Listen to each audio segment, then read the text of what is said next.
ko lang na magdesisyon sa annulment. Malapit na nang makalaya. Ma'am, Pinul out ni Dad yung pera sa campaign. Saan tayo kukuha ng pera? May mga kilala akong tao na makakatulong sa atin. Dito ka na rin po ba titira? Sa ngayon, ako na magbabantay sa inyo ng nanay mo. Hello!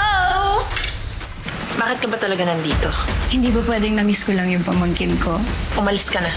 Okay, mabilis naman akong kausap. Panahon na para makilala mo yung mga taong tutulong sa atin sa labang to. Marami pa namang ibang mayaman dito sa Rosario eh. Kinakailangan lang na makausap ko sila. Na ni isang kusing walang dadapo sa palad ni Mercy. Mercy, pinagkakatiwalaan ko ng buhay ko yung mga tao to. Lahat sila nakaranas ng impyerno dahil kay Judge. Nga pala, kilala mo na siguro si Tom. Si Jing. Di ba ikaw ang communication manager ni Miguel? Nag-undercover siya kay Miguel para makalapit kay Judge, no? Huwag ka mag-alala, Mercy. Tutulungan ka namin lahat. Problema ba?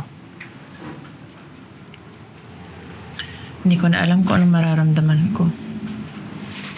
Lahat ng mga tao na nandito, nadamay dahil sa kasamaan ni Dad. Sila rin ang tumutulong sa akin ngayon. Magkadugo kayo, pero magkaiba kayo, Mercy. Hindi ikaw ang tatay mo. At lahat kami na nandito, naniniwala sa'yo. Naniniwala kami sa pinaglalaban mo. Kaya tara na.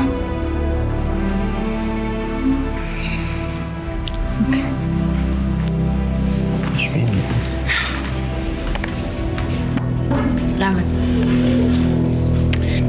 Jane, kamusta?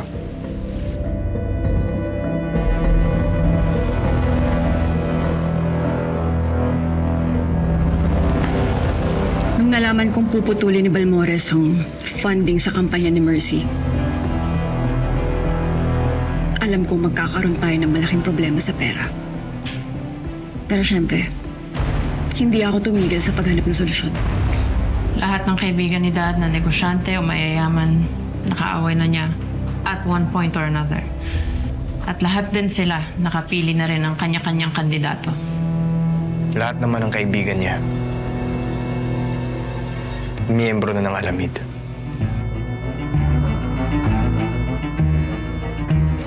Ay kaya nga ako nag-research eh. Hinanap ko ang lahat ng malalaking pangalan ng mga negosyante dito sa Rosario. At naalala ko ang isang pangalan na nakamiting dati ng mga Aguirre.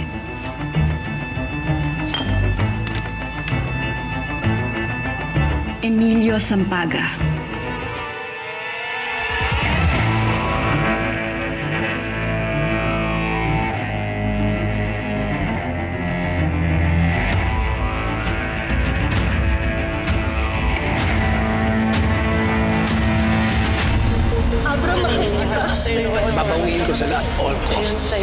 No one refuses the judge. Ewan ko na. Batas ang gagamitin ko para durugin siya.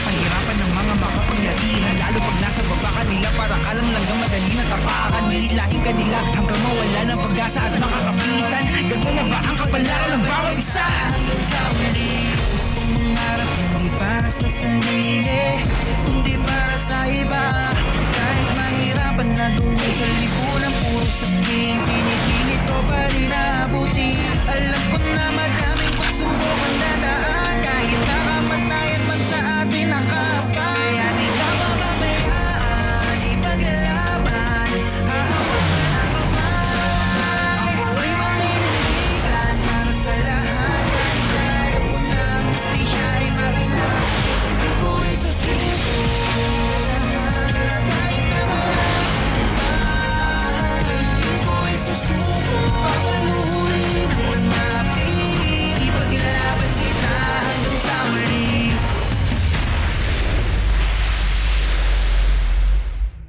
Sinubukan siyang i-recruit ng mga Aguirre para pagbagsakin si Balmores. Pero hindi siya pumayag. Bakit daw? Eh di alam niyang halang ang bitukan ng mga Aguirre. Gusto niyang pabagsakin ng tatay mo. Pero sa tamang proseso. Kung ganon, maiintindihan niya kung ano pinaglalaban natin, di ba? Kailangan natin siyang makumbinse na suportahan niya tayo. Mukhang siya na ang financier na kailangan talaga natin. Kailan natin siya pwedeng bisitahin? Kapag nakuha ko na yung bago niyang address, based sa research ko, iniwan niya lahat ng properties niya dito sa Rosario. Paano mo gagawin yun, Jane? Huwag ka mag-alala, Mercy. Kayang-kaya ko to.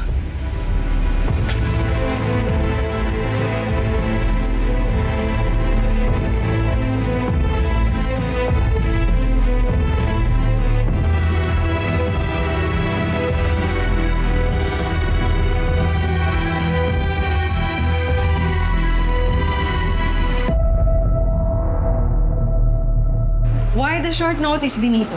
I'm expecting that this is an urgent concern. Hindi ako magtatagal. I have other businesses to attend to. Yeah, don't worry, ladies and gentlemen. This won't take long. I'll get straight to the point. As you all know by now, the main target of my daughter kung sakaling manalo siya ay corruption.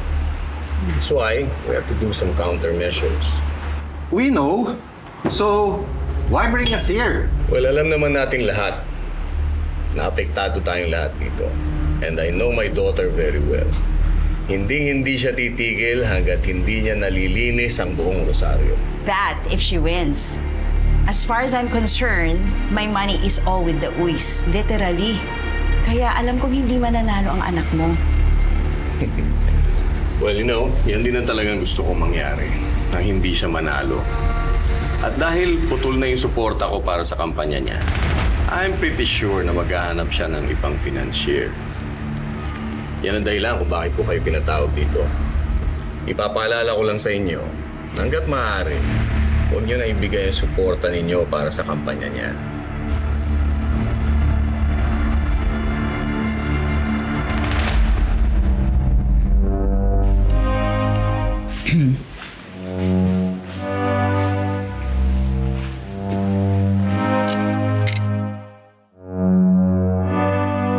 Mother, di naman kaya magiging problema yan si Boss Miguel?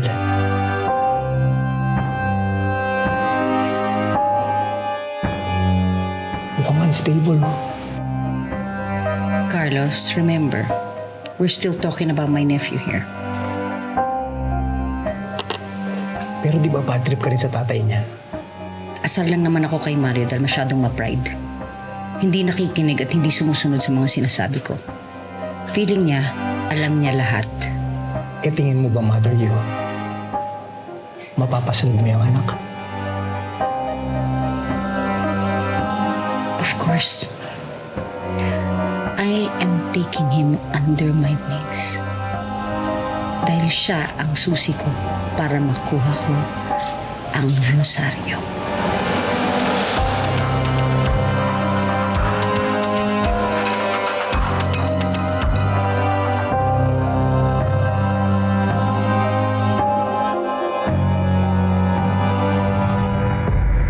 Hindi mo na kailangan palalahanan, Benito.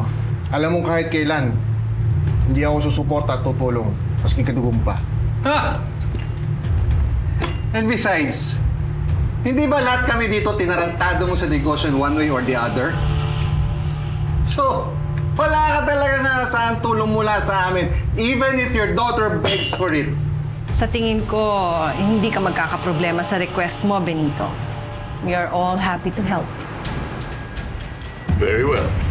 Meeting's adjourned. Okay.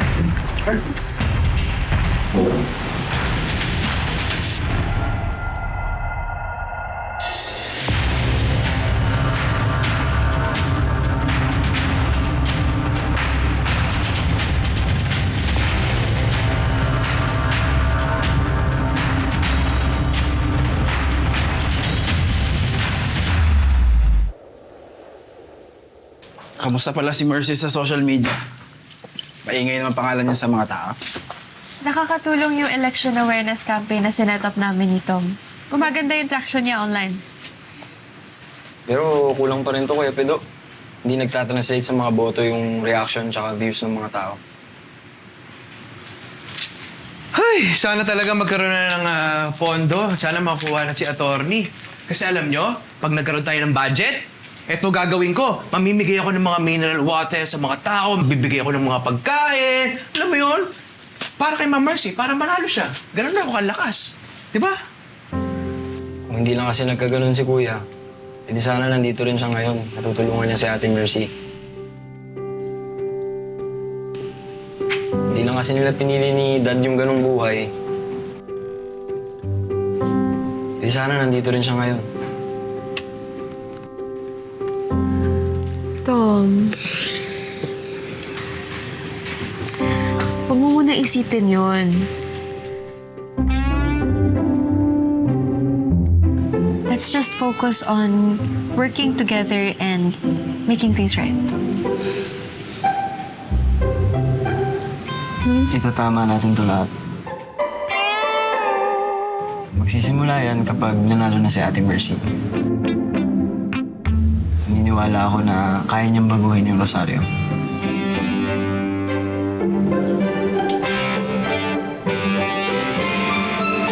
Hoy! Talagang sa harapan ko, ha? Konting respeto, mga brothers, ha? Kaya mo na, ito naman. Subong popcorn. Hindi na, wag na. Okay.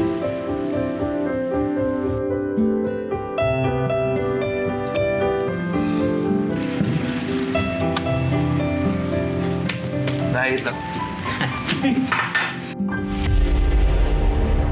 Bakit po kayo tatakbo? Ano pong goal nyo kung mananalo po kayo? Isa lang po ang layunin ko sakaling manalo ako bilang gobernador. Yun ang labanan, ang korupsyon dito sa Rosario. Walang kapakapatid, walang kamak-kamag-anak. Wow, Miguel! Your wife is a feisty one! Hindi natatakot sa tatay niya.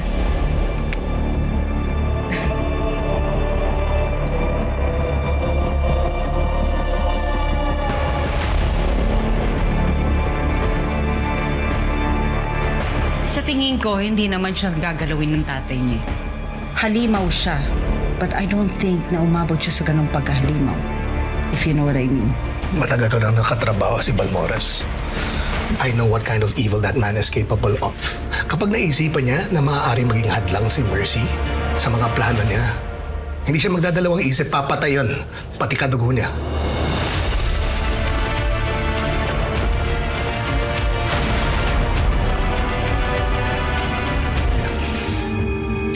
If what you say is true, that means na nasa eleksyon ang buong atensyon ni Benito.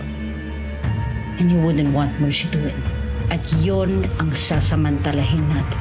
Well, I'm done making mistakes. Si Balmores, hindi natin siya pwedeng atakihin ng rektahan. Kailangan pa ilalim. When he least expects it.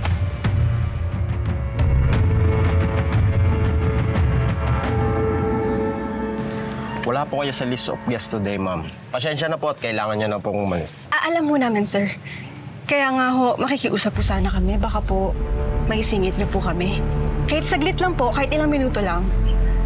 Sige na po, sir. Saglit lang mo.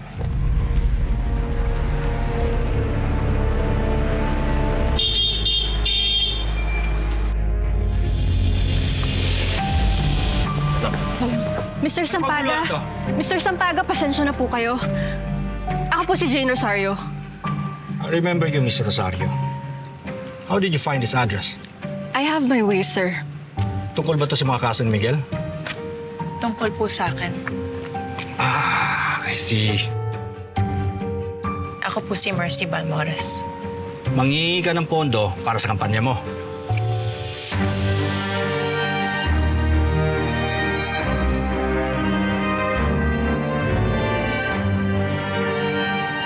Mr. Sampaga, kung kilala niyo po ako, alam niyo kung anong pinaglalaban ko. I'll stop you right there, Miss Balmores.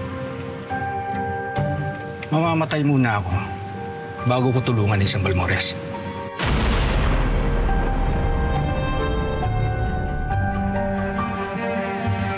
Hindi po ako ang tatay ko. Siya ang kalaban ko. Gusto kong itigil lahat ng korupsyon sa Rosario.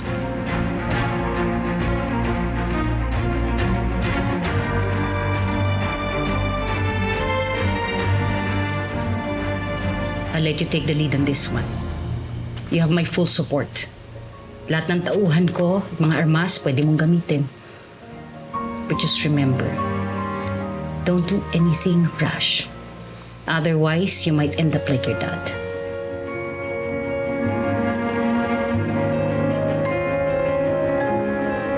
Understood. What are you?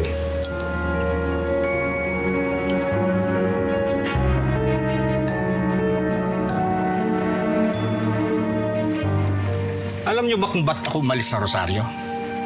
Ha?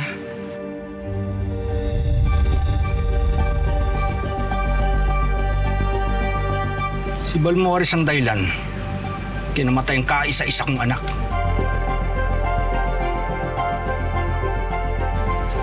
Nakulong matatay mo.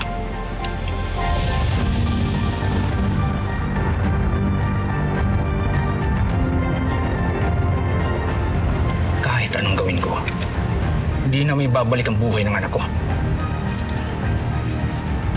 Pag nakita ko pa pagmumukha niyo rito, ipapapulis ko na kayo. Sir, sandali lang po. Diyan lang kayo.